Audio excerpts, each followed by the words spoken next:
thank you so much for joining me. I'm talking to one of my all-time favourite vertical stars, who I think elevates a vertical just by turning up in it, whether he's doing good things, bad things. It's the amazing Adam Chisnall. So I'm going to ask Adam to tell you a little bit about himself. Well, hey everyone, I'm Adam Chisnall. I am an actor born in Staten Island, raised in Pennsylvania. I've been in LA since 2020. COVID, in a weird way, kind of brought me here. I was on tour with a show called Old Jews Telling Jokes. I was in Palm Springs. COVID struck, and thank God I was in Palm Springs and not in New York City at the time. And I got super lucky to stay in Palm Springs with a friend and his partner, and decided to switch up life and make the move to LA. And yeah, the past 5 years I've been doing tons of commercials and short films, and of course, these verticals. The past year, I think I've done, I want to say, over 50 I've been in. I've been in a lot of these verticals. That So, would make Jen, I'm happy sense. to be here, being interviewed by you. So, a little bit about childhood. Did you always want to Yeah. be a performer? Was it a natural path? Did you go straight into it? Oh my gosh, I have wanted to be an actor ever since I was a little kid. What made me want to be an actor or a performer? I think I was just watching Disney parades and them singing and dancing, and I was like, that is exactly what I want to do. And so at a very young age, thankfully, my parents put me into a tap class. I'm grateful for my parents to be like, no, you're a boy. You're gonna do, baseball, and you're gonna, be in Boy Scouts, and you're gonna. Nope. My dad got me a T-ball set, and I didn't want to, hit the ball, and I wanted to roll the ball into the box and win tickets, and I wanted to be. My dad got me all these baseball cards, because he was having a boy. He was very excited, and I was not ever interested in any of that. So at a young age, I was put into tap class. I think I booked my first role when I was in second grade in a show called The Best Christmas Pageant Ever. I That's a played Hallmark a. movie now, I'm sure. It is. I think it is an actual movie that came out not too long Yeah. ago. Um, I played this whiny, bratty kid, which was perfect for me at that age. I was typecast, and yeah, I've been doing shows since I was a little kid, and I've loved it. Have wanted to act ever since. Um, and yeah, I to the point where I put a group of neighborhood friends together. We called each other Basement Productions, and we put on the Rocky Horror Show in my basement, and Little Shop of Horrors in my basement. And then my dad used to work at a hospital called the VA. It was a hospital for veterans, and we would take these shows and transfer them to his hospital and did them on the stage there for the veterans and people who were able to come. And yeah, I mean, at 16 years old, I was in fishnet stockings singing Sweet Transvestite. Yeah, I've always loved to perform and, put myself out there and be crazy and kooky and have a good time. That's just top choices. I mean, if you're going to do musical shows, you've just chosen two of the best all-time ones to do, Rocky Horror and Little Shop of Horrors. I mean, just start at They're the the top. best. Yeah. Yeah, they're the best. So, are you all right? We're going to have to do we jump forward because obviously this is Yeah, kind of jump a vertical forward. drama channel. So you're in LA, you work in commercials. When did you first hear about vertical dramas? When did they first appear on your radar?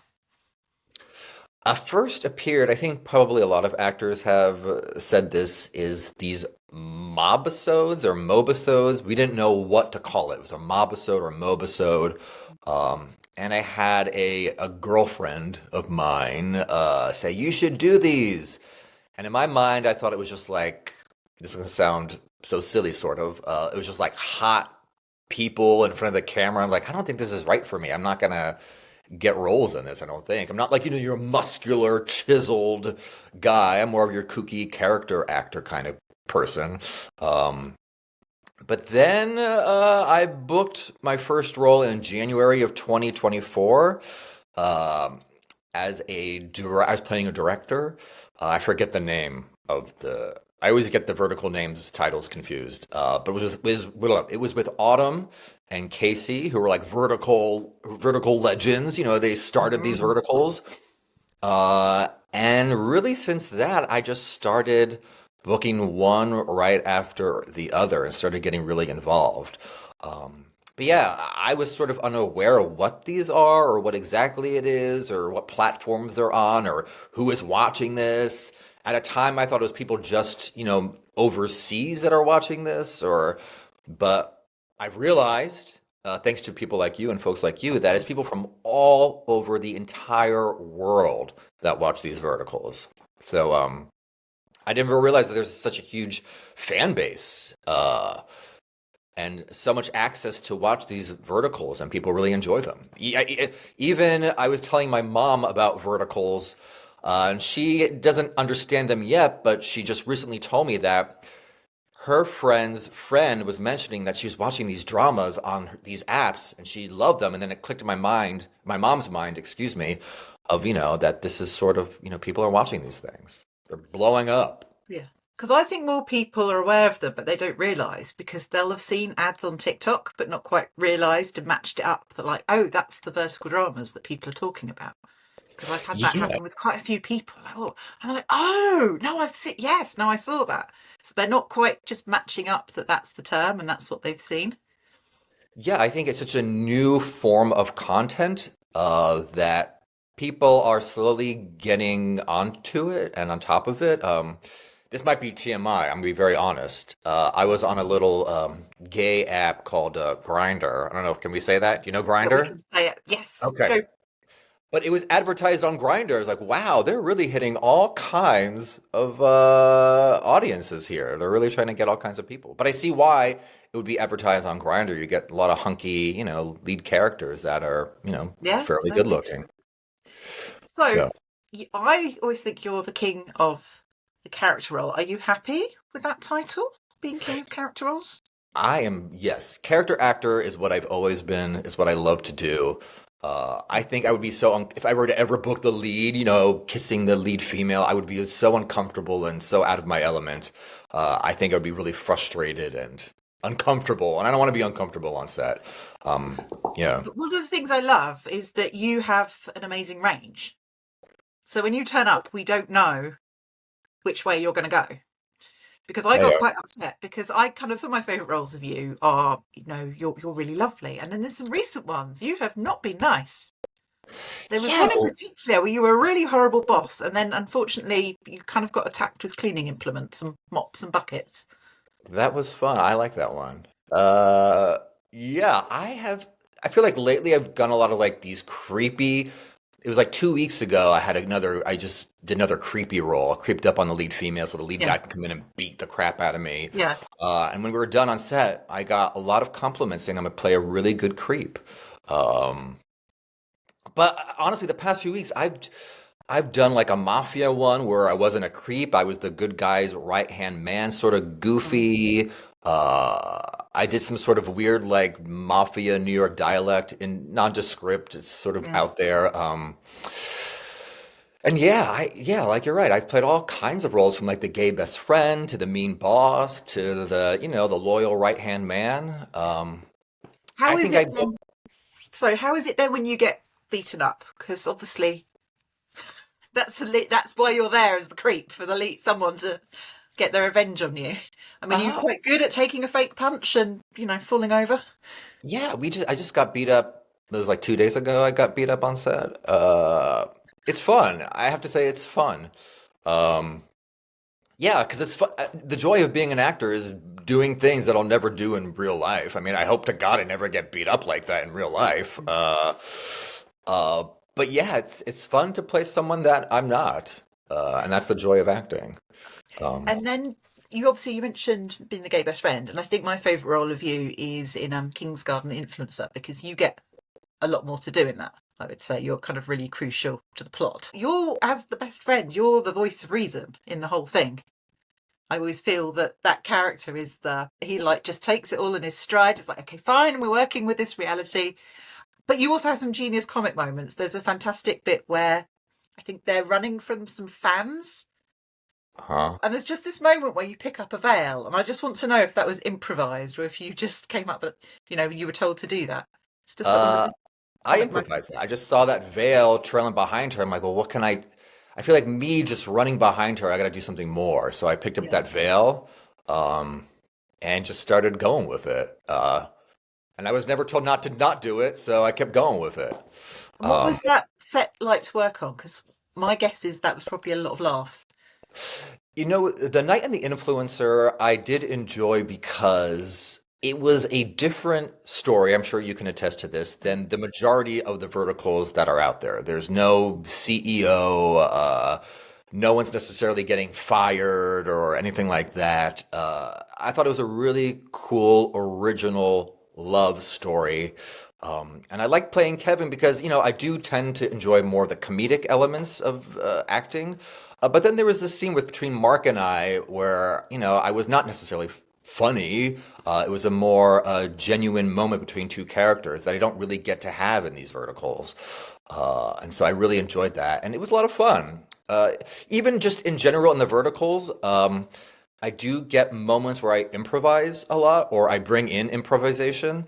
Um, and I really, usually sometimes it, like in the You've Got Mail, I didn't realize a lot of the stuff I improvised was kept into the actual story.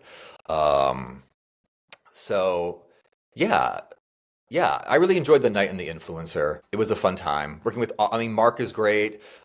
His English accent, not that I am a dialect expert whatsoever, but from what you said and others have said that he really crushed it with that English Yeah, no, I dialect. was impressed. I thought it was good. Uh, Him. yeah, I thought he was great when we had that sort of genuine scene. He was crying. I was like, damn, this guy is like he is bringing it.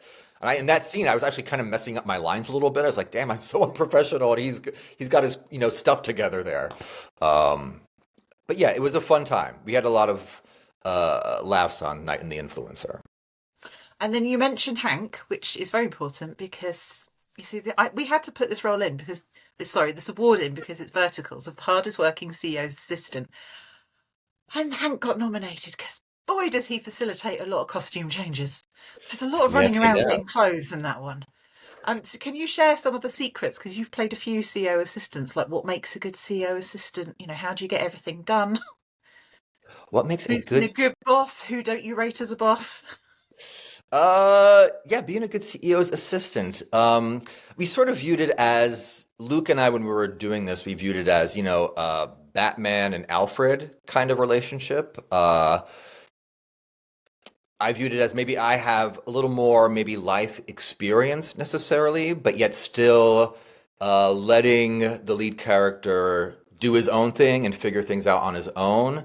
And there were times where I had to, stop, not stop what he was doing, but just sort of give my 2 cents. Like, you know what, this is the moment where I give my 2 cents and ask, hey, are you in love with this, lead female character?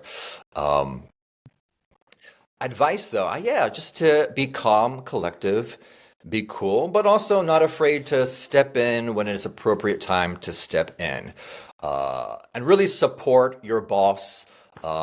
Even in acting, you want to support and listen to your character because that's how you respond and, react, so on and so forth. But you do it very, very well. Have you done many other CEO assistants? Is that a role you've done a lot? Was that the main one? Someone asked me what roles have I done a lot in these verticals. I feel like I've done some CEO assistants. I feel like a lot of creeps lately. Have I done other CEO assistants? I can't even remember. Lately, there's Mafia ones are really exploding, I feel like. And I've Yeah. been like the right-hand man in the Mafia ones. There's one where I'm the right-hand man to the bad guy, the Mm. antagonist, and then the right-hand man to the protagonist. Um, Okay. So what's the difference then? If you're in a mafia one, kind of how do you change how you portray the right hand man in one of those? when I played the right-hand man in the antagonist, that was not funny or comedic whatsoever. In fact, I was Mm. sort of, I don't want to say uncomfortable, but I got a little worried, like, are they sure they hired the right person? Uh, but yeah, I just kept it more subdued, more serious. And it was really cool because there's a lot of parts where I'm like doing some action with some guns, and Mm. to be honest, in these verticals, outside of the vertical world, I don't think I would ever get to really play these roles. Um, sort of kind of like, point my gun and just be like really serious, like I'm gonna do some sort of something crazy. And uh, I had a lot of fun with that. We had, a stunt coordinator on set. He was teaching me ways to hold the gun and stand with the gun, and I never really had that opportunity before, and I found that to be really fun. Yeah, no, they're doing really well, the Mafia ones. I think it's Mafia's Tender Torture just keeps going and going and going. So I kind of think when the numbers just keep delivering for something like that, you can see that everyone goes, right, okay, we need to do that. Mafia. And you've done a few werewolf ones. I have done a few werewolf ones. Yes, yes, yes, yes. So do you get a primer? Like, do you get a welcome to Werewolf World in Vertland? This is the Luna. No, This my is the Moon gosh. Goddess. This No, is we the need Focus Ray. that. We need that. There was one werewolf one I did. I forget the name of it. I always forget these names. It was for real short, but they have so many alpha names and Luna names that sometimes when I'm saying these lines, I don't know what the heck I am talking about. Uh, but yeah, so a primer would be very helpful. I don't think I've ever turned into a werewolf in any of these, which is sort of on my bucket list. That kind of Right. sounds some fun, where your eyes turn a different shade, Yeah. and you get what? Do they give them fangs in these werewolf ones? Sometimes you get some claws going on. Yeah, I would Have love you that. had a tasteful fur gilet? That's the key thing. I've got a natural fur gilet. It's right Okay. here. So yeah, I know. Show it to all the fans. So thank you, thank you. Um, but yeah, no, I've done it. I like the werewolf ones. Sometimes, to be honest, I find them harder, the lines harder in that than in the non-werewolf ones. I feel like the language is sometimes more, I want to use the example Shakespearean. There's no natural rhythm to it. Um, it seems very like classical theater at times when I'm doing these werewolf ones. That sounds like a really good comparison, actually, because even just the way they set them and stage them, it's often presumably, did you find that it was quite a different style set that you were on? Because I imagine you spend a lot of time in offices. So Oh actually, my they God, often more so they go for like wooden, older looking houses, don't they? And there's always a lot of wood. yeah, the house I did one werewolf one was like, first off, the houses that these verticals shoot at are astounding and they're amazing. And you're like, who the heck has the money to even have this kind of house? But yeah, I sort of went off on a tangent about the houses and where But vertical then shoot. how do the werewolf ones then? Was the set quite different for that? And it was because I always think they seem to look for ones that are kind of either got lots of wood paneling or it's a bit more cabin like. Yeah, I would say definitely a bit more cabin-like, a bit more antique-like. I don't know if that makes any sense. Yes, yes. Yeah, there's one werewolf one where I get beat up, and it looks like it's a castle, like an old-timey castle. Just like there's like they should have like these fire torches hanging on the wall kind of things, and like these 17th, 16th century Renaissance paintings in it. Yeah. Uh, yeah, that's the one that vertical shot at where I get beat up by Jeff Violet. People are really loving this vertical right now. Oh, that one's absolutely brilliant. Yes, I it's very, forget the very good. name of it. Billionaire Alpha won't let me go. Yeah, Yeah, that one. That that one. one's brilliant. And also because I think it was the director, but he was his cinematographer, and you can tell.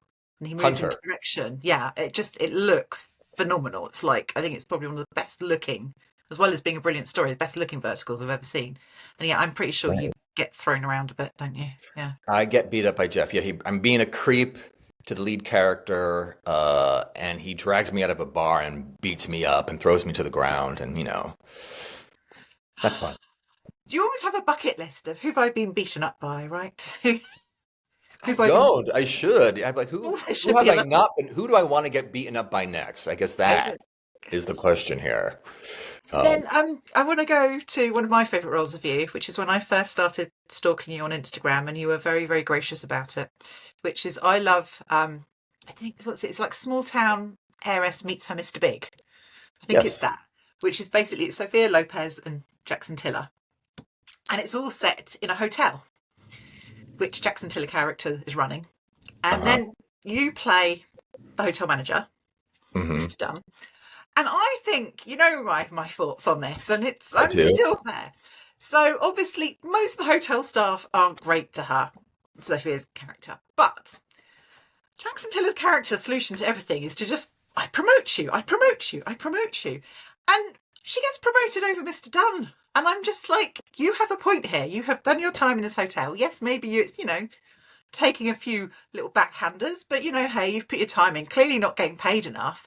And then some young nubile upstart gets promoted over you. I'm with you on this one all the way. Yeah, was I a villain character in that? I guess that's the question. That's you tend to think that I necessarily wasn't. You think I was just being treated unfairly, hence why my character was getting upset and thought, hey, this isn't fair. Uh, but yeah, I I loved thought, playing that role. I thought it was a management issue, you see. If Yes. you'd had better people management, if you'd been paid better, if you'd been given better training, I felt like, because I worked in like retail for years, and I felt it was very much that character of someone who's not been managed well and is really fed up, but they can't leave because they're stuck there. And I think again, your character has that. He's got the mortgage and the wife, and he has to be there. And it really reminded me of corporate, of like, I've had enough, but actually they've not been looked after by management. And it's like, well, you're like, well, I am going to take a backhander now because there's some sort of deal you've got going out around the back with the food.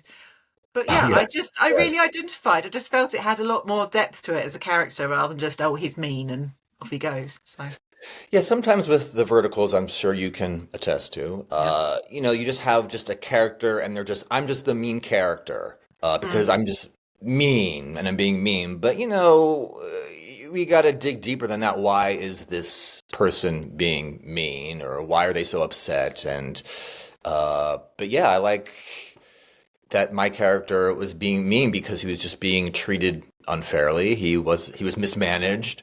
Mm. And to be honest, I was not originally cast in that role. I got that role at the last minute. Like a day or two before they started shooting, they're like, "Hey, do you have 5 days to do this role?" And I went in. I think originally maybe it's because I play more comedic characters that this is just my assumption is that that's why necessarily I wasn't cast. I think the director wanted me for that, but I think the producers were maybe worried that I would make it too funny or something. Mm. Um, but I have to say I'm really glad that I was put into it and I had a great time doing it. Uh, and I had a lot of fun with that character. Because yeah, he could be mean and nasty, but I also gave him some funny parts in my mind, some funny parts Mm. too. And we really had a good time on set with that. A lot of laughs. And I realised you've been fired by Jackson Tiller not once but twice because you're also in Falling for a Superstar, which Yes. is an absolutely brilliant vertical and nominated for Vertical Series of the Year. Um, Now you have one of my favourite things because you're all sat round this table. And I can't remember what it is, but you've got something hilarious written on your like little board about how bored you are. Yeah, I think I put Something. FML. Yes, it was just made me laugh so much. I loved it. Yeah. Um, and initially we're like, oh, he's just the board employee, but then unfortunately you make advances on poor old Ashley Michelle Grant, and Hmm. then but Jackson watches all, and you're given short shrift. Um, but was that FML? Was that just you improvising? Yeah, that was just me improvising. I had this cool iPad with the little pen that I was given, and I just started drawing like crazy things. I think I drew FML, like, because here we are at this corporate meeting. This character is, he's not enjoying himself. He's sort of seems unhappy and sort of cruel and sort of mean. And so I'm like, what are things that I could kind of do on this iPad? And the director saw it, Chen, he saw it and kept that in and thought that was really funny.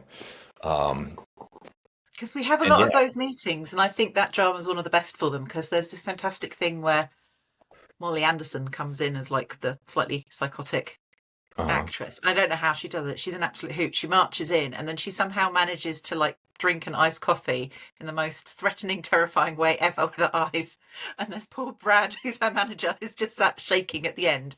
And I thought everyone in that scene like totally lifted it up. It could have been played quite flat, and instead it's just got all these moments of genius. yeah, that was a lot of that was a 1 day shoot for me.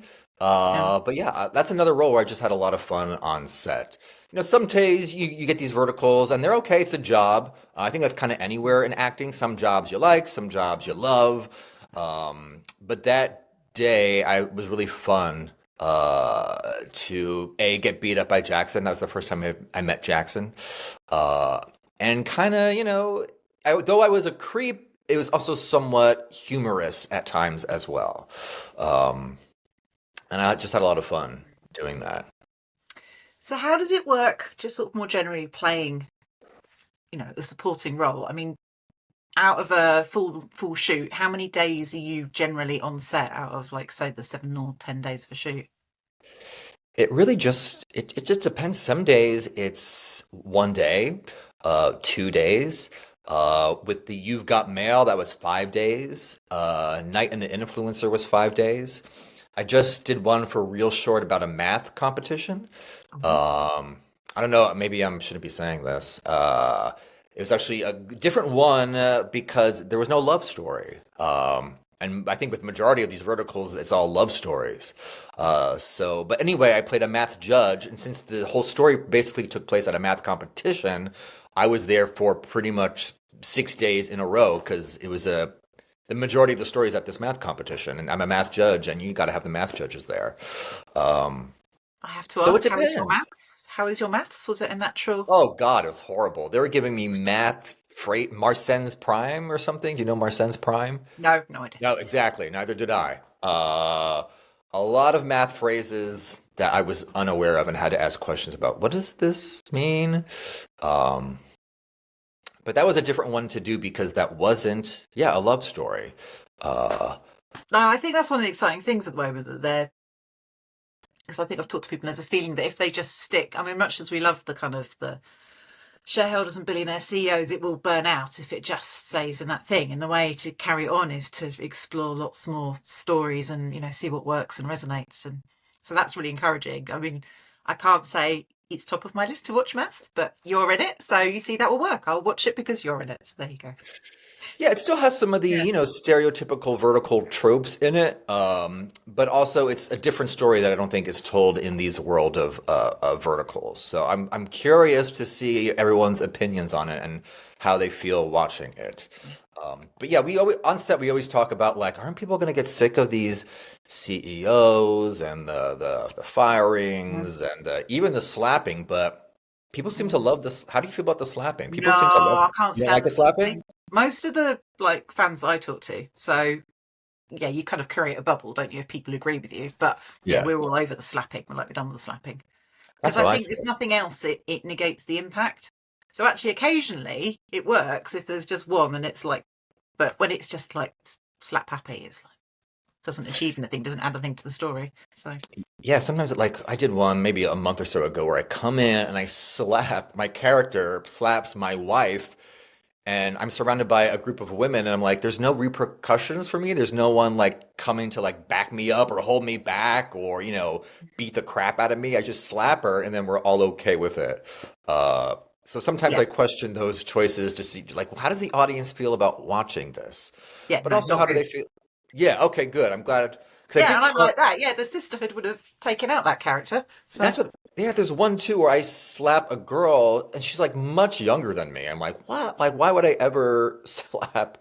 But I think they do it just for pure shock value, mm, and maybe to get views or to get people to keep watching or, uh, I do have one friend who is a guy who actually said he enjoys the slapping.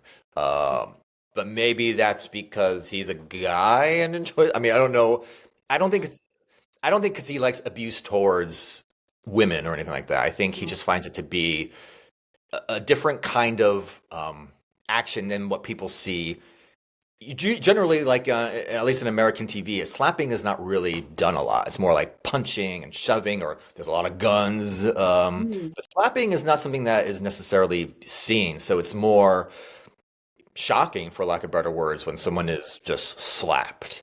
It's more insulting. Um, So but yeah. another thing that I know people love about verticals is the costumes.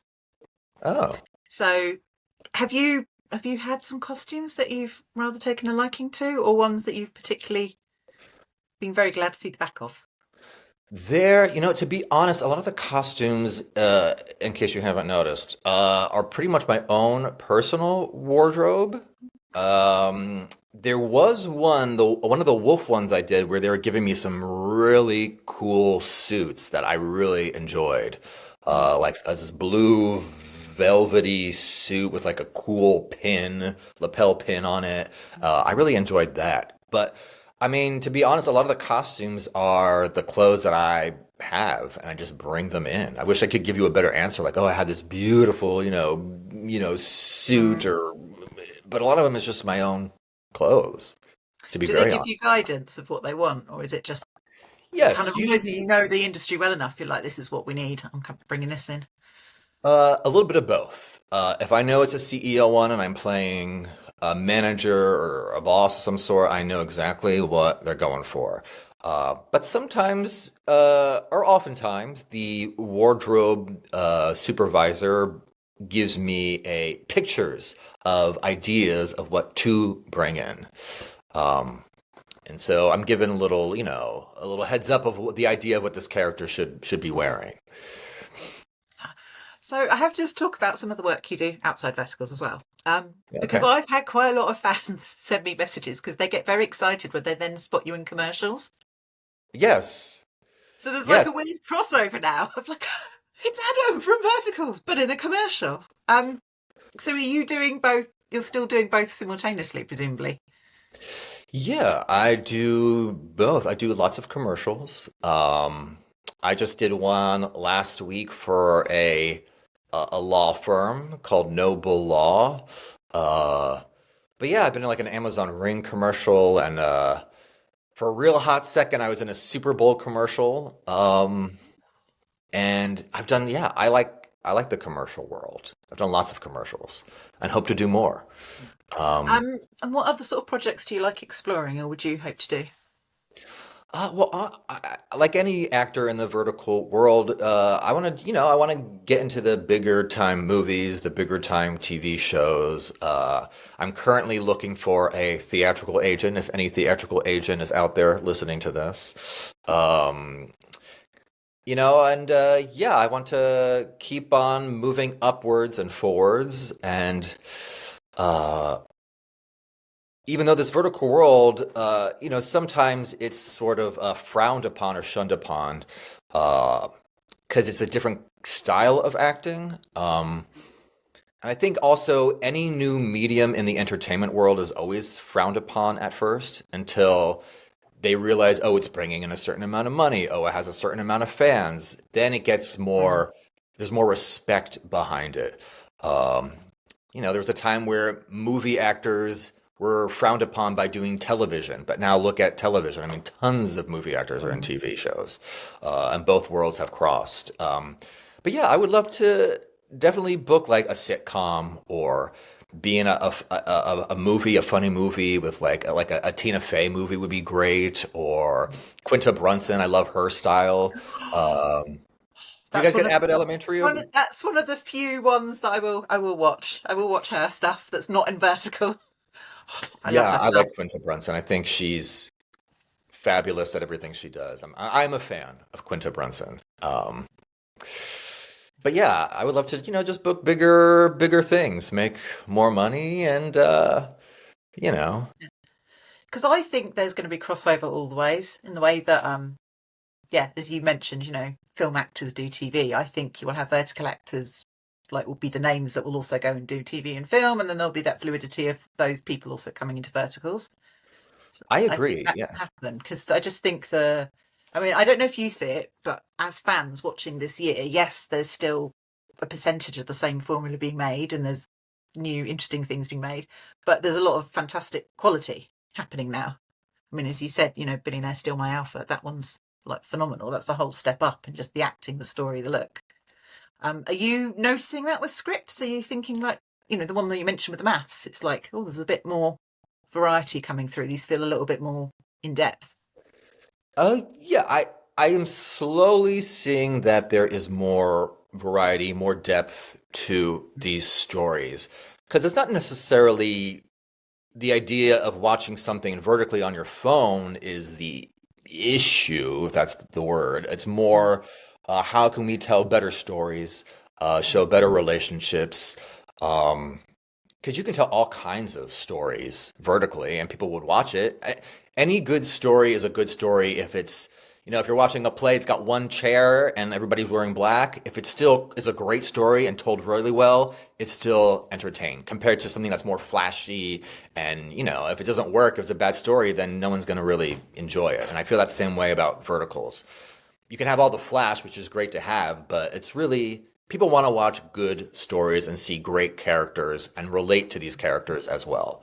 Um, So you've just made it sound so simple, but we know that a lot of people struggle to do that. But we just that's all they need, just what you described. That's all we just want. yeah, tell a great story. Sometimes these verticals you read them, they're like, wow, there's a lot of I don't even watching this. I feel like there's a lot of plot holes in some of these verticals. And I don't know if producers are just if they read it fully, they'd be like, whoa, whoa, whoa, we got some questions. What about these characters and the relationship? I think that could be the really next big step is really like you know polishing up these stories, polishing up what's being told. Um, The other thing I have to share with you that I know from a lot of fans is we want musical verticals. I just what? like that would work. And then just think about it, like what would be better for going viral on TikTok than a little thing from a musical vertical? So I I'm mean, basically putting it in every video, and I feel that you would be front of the queue for like cast me. You could probably do yeah, that everything. is right up my Schubert alley. Is a musical vertical. Uh, Yeah, on set, people always talk about like what should be the next vertical. Musicals have been thrown out there. Someone mentioned, I don't know if you'd be into this, a pirate vertical. Yes, I want Okay, to be okay, pirate, we got a and fan. you need to be in it. I would love. Oh my God! For every Halloween, I'm always a pirate. I love pirates. Well, there you go, costumers. You've already got a full I wardrobe. already got the costume, so that's I'm already a shoo-in for that. Sometimes it might be budget, I think would be the issue for a pirate or a musical. Yeah. But yeah, I mean, why not explore a musical vertical? I think you can get a whole bunch of more fans if you got a really good vertical musical. Um, It's one of my favourite things in verticals at the moment with some of the themes is you can tell someone's obviously found something. So someone found a plane to film on. So we had a whole load of what will make the male lead look better? Let's make him a pilot and give him aviators and put him in pilot's uniform. And oh, look, they're all on the plane. And I had this vision of just this queue of little vertical productions. And then we're going through the racing drivers now. We will make the male lead a racing driver. And this is very attractive. And oh yeah, so I the feel race. this can happen. It's just, someone needs to find the right boat. And then it's like, we will now do pirates. And here are all the, yeah, Exactly. It's just that one vertical that's got to get out there and show people like it, and then they're okay. Yes, more pirate stuff. They got to do pirates. oh yeah, we Um, can make that happen. Brilliant. let's make that happen. So just Pirates. slightly more general questions, just to finish it off. But who do you rate yourself as actors and actresses, just generally in the world, who inspire you, and the kind of ones that you're like, I will watch what they are in. I'm a huge fan. Musical comedy is my favorite genre. Comedy is my favorite genre, and I'm a huge fan of Nathan Lane. Um, I love Nathan Lane. It wasn't necessarily like because, oh, I watched The Birdcage. It was more because I was listening to, growing up, I would listen to musical theater soundtracks. And so him in, the producers and the revival of Guys and Dolls and A Funny Thing Happened on the Way to the Forum. And even his voice as Timon in The Lion King. Uh, he is probably my favorite actor. And of course, The Birdcage, and he was just in a musical called Dix. I don't know if you saw that at all. That one. Sort of an A24, really avant-garde, sort of out there music. It was a musical, dirty, raunchy musical, but he was in it and I loved it. And he was just in, Mid-Century Modern, that's out right now. But yeah, he's my favorite actor. I really enjoy. I'd watch anything that he's in on Broadway, on TV, on film. I love him. And what about your favourite musicals? Would you still put Rocky Horror and Little Shop of Horrors up there? Are there any other ones you tell us that This is, Jen, This is a we very need to see difficult live? question. You When don't people have to ask, choose just one. You can have many. Well, I always say 42nd Street because it's a musical about putting on a big Broadway musical. And when they come tap dancing down in their gold tap shoes down the steps, it makes me very, very happy. Um, and so I love 42nd Street. But I mean, we can go on and do another Yeah, hour, yeah. interview about all the And musicals there I was love. a revival in London that I saw recently that was just wonderful, wonderful. So, Do you go to the theater a lot in the West End? not as much as I'd like because Okay. it's prices like makes you go like that. But yeah, if you shop around and it works better if you don't go for the really big ones that they've like. I mean, like the Frozen musical was ridiculous. Is that So the like still playing in the prestige West End? ones, yeah, where they put they've done a lot with the staging, so it's better for going smaller ones. My favourite one is Six. I don't know if Six made it to America. Oh yeah, Six has been here. It started like right before COVID, and then COVID Mm. struck, so Broadway shut down. And then, yeah, it's still on Broadway, and it's doing very well for itself. It's a show my mom still wants to see.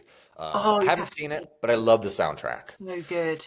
And it's just like they were like students at university. You know when people are like outrageously talented and it's just like, oh yeah, we just wrote this at university and yeah, it's gone viral and yeah, every song's a hit and like all the just everything about that is perfect. And it's quite short.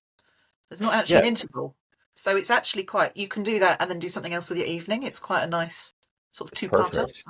So yeah. Yeah, I love the soundtrack to Six, but I have not seen it yet, but it's definitely on my list of things to see. Excellent. I just want to say thank you so much because you're an absolute superstar. And as I said, you've been very gracious from the fact I randomly started a justice campaign for Mr. Dunn in one of my madder moments. So thank Well, you. thank you. And question for you: did you realize that I think like you're a main voice in the vertical, fan world. People look to you as guidance. You are mentioned on set. People know who you are. Did you ever think doing this that, it would come to an award show or interviewing actors and starting a YouTube series? Is this something that you sort of planned or I knew there vision? was I knew there was an opportunity because I've been watching these and it's like there's nothing really for the fans. It's like it's the app's just creating more verticals. And the few fan accounts I found at that time were mainly dedicated to a certain actor and actress and were kind of very clever video edits, but weren't really saying more beyond very clever video edits. And I got bored over Christmas. Also, the other dangerous thing, Adam, is last year I did quite a few speaking events, and I had quite a lot of people come up to you afterwards and say you should do stand up comedy. So then it goes to the head. And I was talking to my husband, and I've got a few health things, and he's like, "Yeah, you couldn't stand up; it would be sit down comedy." Well, And then I got unleashed on the internet. So I just like, oh, I'm just going to write a silly account, and I think that's what's been the fun bit because it's the first social account where I've like totally been myself because I have like a work account and it's all very okay. boring and talking about how to do your best email marketing. So just being able to do this and just put out whatever nonsense is in my head and then finding people around the world find it's funny and like it has been really rewarding. And actually, it's been one of the best things I've done this year because, I mean, as you know, the world's not exactly a fun place at the moment Hmm. and everyone feels that around the world. And so I think actually that's what quite a lot of people have said to me that actually it's just quite nice coming and they want the escapism of verticals and that I'm going to talk some nonsense. And I do try and use my platform to improve things as well. But Yeah, I noticed that. And fun, more silliness. That's what we need in life. as someone who I don't really watch the verticals that I'm in, but to read the different when you interview the fans, Mm. and it's really nice to hear that some of the things I think about as an actor and performing and reading these scripts, that you also think about, whether it be, the violence towards certain individuals or, um, and what can be improved upon. So I appreciate you putting that out there, and hopefully, others read that, notice it, see it, and improve upon it. Oh, yeah, well, I think we're getting there. I know people look, which is good. So I have to, which is Yeah. why we will now do a heavy campaign for the Pirate Vertical because this needs Oh to my happen gosh. with you in Please, it. please, So, please. I would love to yeah. be I'll be a pirate, the lead guy's right hand man. I would love to play that role. And I really want you to swing from a rope That's yes. with I a do think for it. knife between your teeth. Yes. Please, please, Excellent. we have to make this Makes it happen. happen. Okay. Or we can just combine a pirate musical, like the Pirates of Penzance, sort of, and just kill two birds with one stone. Yeah, well, you've got sea shanties, and sea shanties were very in, weren't they, a few years ago? We can Sea bring them back shanties again. are so popular on TikTok. I don't know if they still are, but yes. There once was a bum bum bum bum. Yeah. It's a very surreal moment when I walked into like my 13-year-old's room at the time and she's listening to sea shanties. And you're like, What's what? going It's on? like, I found this thing on TikTok. So yeah, there, come back again. Yeah. Thank you so much for spending so much of your day with me. I really, really appreciate it. And yeah, may the roles and everything you want to happen keep on coming. Well, thank you, Jen, and I appreciate the work that you've done for these verticals and putting us vertical actors out there and showcasing us and reviewing us and giving us, positive words of affirmation, and I really appreciate it.